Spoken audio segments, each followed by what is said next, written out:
नमस्कार, capital TV की special story देख रहे हैं आप और मैं हूं आपके साथ रोहित कुमार। भारत हमेशा से आतंकियों के निशाने पर रहा है। भारत ने कई ऐसे आतंकी हमले देखे हैं जिसने पूरे देश को हिला दिया था, चाहे वो पुलवामा हो या फिर मुंबई का 26/11 आतंकी हमला।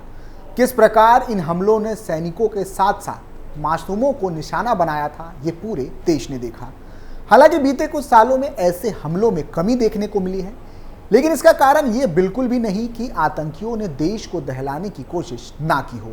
कोशिश तो उन्होंने कई बार की, लेकिन भारत की खुफिया विभागों ने इसे बार बार नाकामयाब किया है।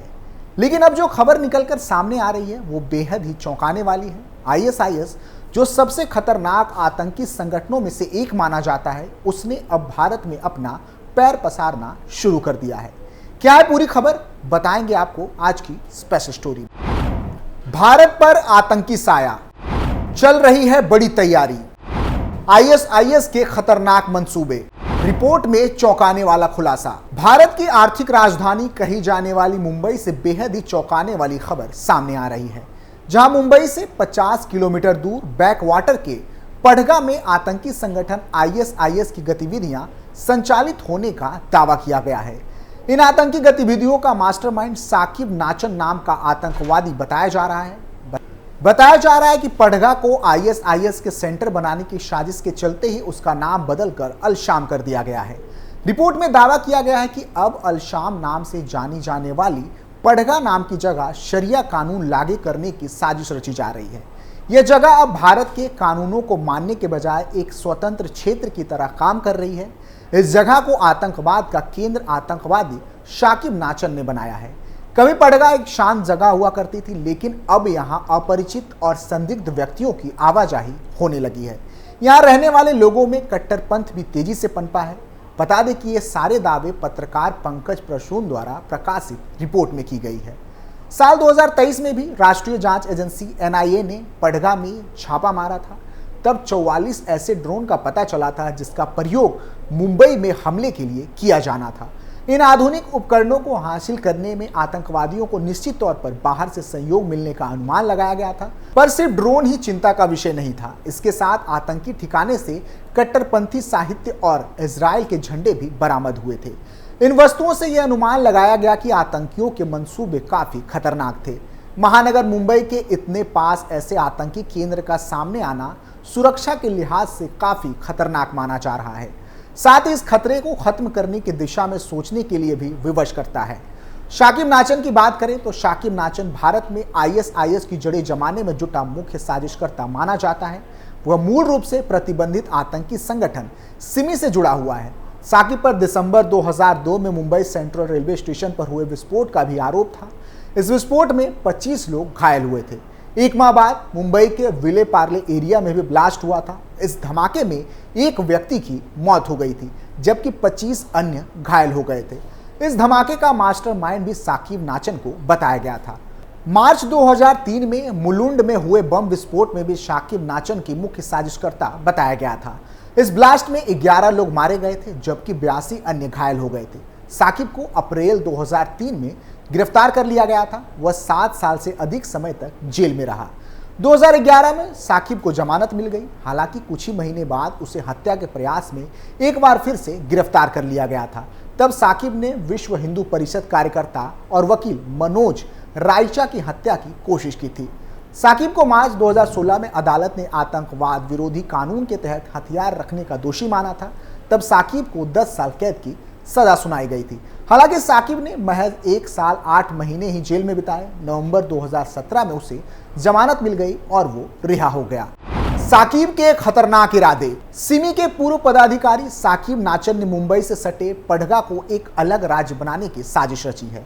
अपनी साजिश को अंजाम देने के लिए उसने रणनीतिक ढंग से नए रंग रूटों को बनाया है। खुफिया सूत्रों की माने तो नाचन ने युवाओं को कट्टरपंथी बनाने के लिए कई ट्रेनिंग और कार्यक्रम आयोजित करवाए हैं। इन कार्यक्रमों के लिए विदेशों से फंडिंग की गई है। साकिब अपने द्वारा तैयार किए गए रंग रूटों से 26/11 से भी बड़ा आतंकी हमला भारत में करना चाहता था। उसकी मंशा पूरे देश में बम धमाके करने की थी। साकिब नाचन जिन भी युवाओं को अपनी टीम में भर्ती करता था, उनको जिहाद की कसम दिलाई जाती थी। इस पूरी आतंकी टीम को विदेशी आकाओं से निर्देश मिला करते थे। पडगा गांव में शाकिब अपनी टीम के सदस्यों को आईडी बनाने से लेकर हमले की ट्रेनिंग दिया करता था। आर्थिक रूप से कमजोर मुस्लिम युवाओं को शाकिब लालच देकर अपने साथ मिलाने की कोशिश करता है। आईएसआईएस का भारत में बेस बन रहे पडगा में एनआईए ने दिसंबर 2023 में भी दबिश की थी। तब एनआईए ने नाचन सहित कुल 15 आतंकवादियों को गिरफ्तार किया था।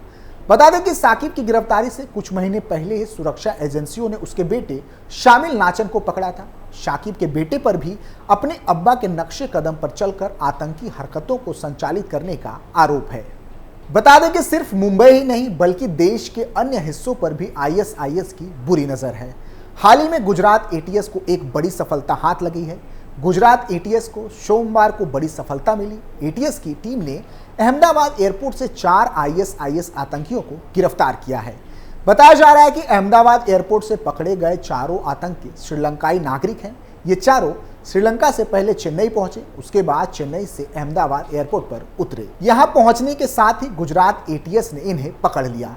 इनके पास से पाकिस्तान मेड हथियार भी बरामद हुए हैं। सूत्रों से मिली जानकारी के अनुसार गुजरात डीजीपी प्रेस कॉन्फ्रेंस कर विस्तृत जानकारी देंगे। बताया जाता है कि चेन्नई से अहमदाबाद पहुंचने के बाद चारों आतंकी पाकिस्तानी हैंडलर के मैसेज का इंतजार कर रहे थे।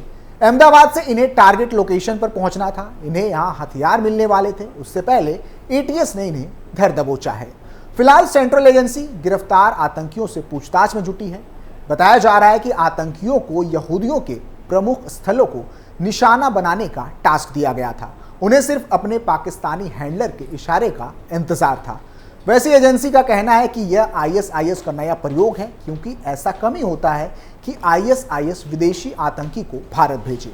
ये अपने आप में आतंकी संगठन का नया प्रयोग है। आईएसआईएस भारत में पांव पसारने की लगातार कोशिशों में है। यही कारण है कि इनकी गतिविधियां यहां तेजी से बढ़ रही है। कई ऐसी घटनाएं भी सामने आ चुकी हैं जिसमें आईएसआईएस का हाथ होने के सबूत मिले हैं। साथ ही कई संदिग्ध और आईएसआईएस आतंकियों की गिरफ्तारी भी की जा चुकी है। मार्च में गिरफ्तार हुआ था आईएसआईएस का भारत प्रमुख। अभी मार्च के महीने में ही असम से आईएसआईएस के इंडिया चीफ को गिरफ्तार किया गया था। आईएसआईएस का भारत प्रमुख और उसका एक सहयोगी बांग्लादेश की सीमा पार कर भारत में घुसा था। दोनों को असम के धुबरी जिले से गिरफ्तार किया गया था।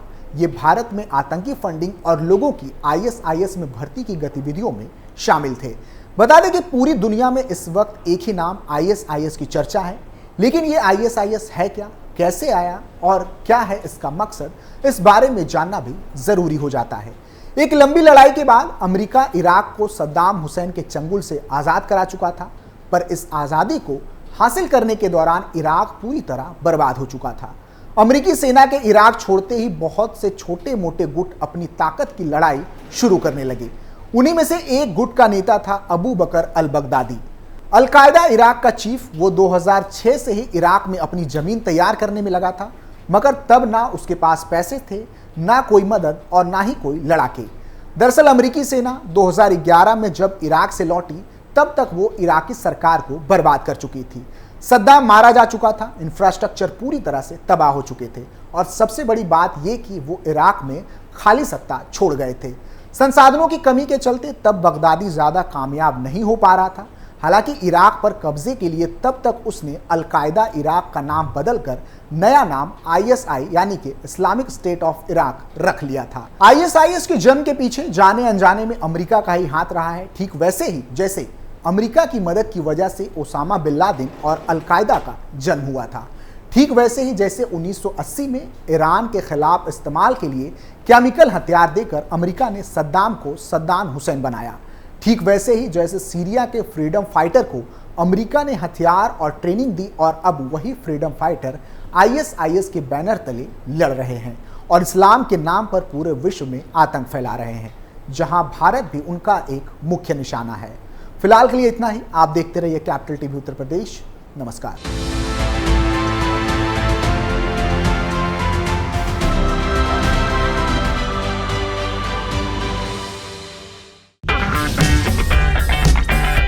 अगर आपको हमारा वीडियो पसंद आया हो तो इसे लाइक करें, हमारे चैनल को सब्सक्राइब करें और हाँ, बेल आइकन दबाना ना भूलें ताकि आप तक हमारे वीडियो की नोटिफिकेशन पहुंचती रहे।